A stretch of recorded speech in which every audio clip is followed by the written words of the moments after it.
مرحبا بكم. واش عمرك فكرتي كيفاش تقدر تخلي الفيديوهات ديالك تبان احترافيه واخا تكون يلاه بديتي وما عندكش خبره كبيره في التصوير او المونتاج؟ بزاف ديال الناس كيحسب ليهم خاصهم معدات غاليه باش يصنعوا محتوى جذاب، ولكن الحقيقه ماشي هكذا. اليوم غادي نكشفوا على واحد السر بسيط ولكن فعال بزاف اللي غادي يغير طريقه صنع الفيديوهات ديالك للاحسن ويخليها تبان بحال ديال المحترفين بلا ما تحتاج تصرف بزاف ديال الفلوس او تكون عندك خبره طويله في المجال. السر هو الإضاءة والصوت. هاد جوج عناصر هما الأساس لأي فيديو احترافي، وكتير من المبتدئين كيتجاهلوهم أو ما كيعطيهمش الأهمية الكافية، مع أنهم يقدروا يديروا فرق كبير في جودة المحتوى ديالك. فكر فيها مزيان، فيديو بجودة صورة عالية بزاف ولكن الصوت ديالو ضعيف، فيه صدى أو فيه ضوضاء خارجية مزعجة، كيكون صعيب على المشاهد يركز معاه وكينقص من قيمته الإجمالية وكيخليه يحس بالملل أو الانزعاج بسرعة. وبالعكس تماما، فيديو بصورة متوسطة أو حتى بسيطة ولكن الصوت ديالو نقي وواضح ومفهوم كيكون أكثر جاذبية ومتابعة للمشاهد، حيث كيقدر يركز على الرسالة والمحتوى بلا ما يتشتت بأي عوامل خارجية. أولا الإضاءة.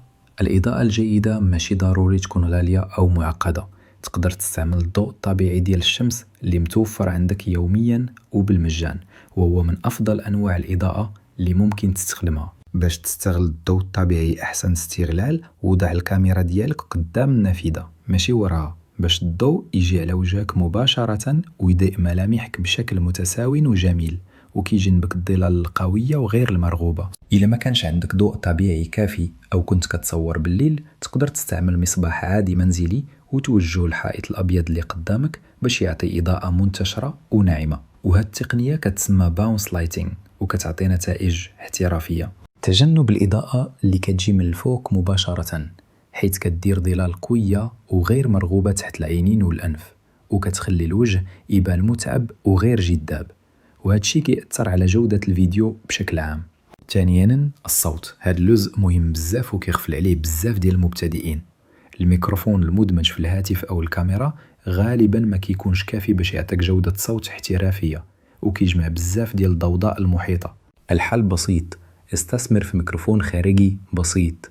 ميكروفون لافالير صغير كيتعلق في الحوايج كيقدر يدير فرق كبير في جودة الصوت وكيخلي صوتك واضح ونقي، وهو استثمار بسيط ولكن فعال جدا. حاول تسجل في مكان هادئ قدر الإمكان، بعيد على الضوضاء ديال الشارع، صوت التلفاز أو الأجهزة المنزلية بحال الثلاجة أو المكيف، حيث هاد الأصوات كتقدر تخرب التسجيل ديالك. إلا كان عندك صدى في الغرفة اللي كتصور فيها، تقدر تستعمل شي بطانية سميكة أو وسادة كبيرة وتحطها في زوايا الغرفة أو وراك باش تمتص الصوت وتنقيه. وهاد التقنية البسيطة كتحسن جودة الصوت بشكل ملحوظ.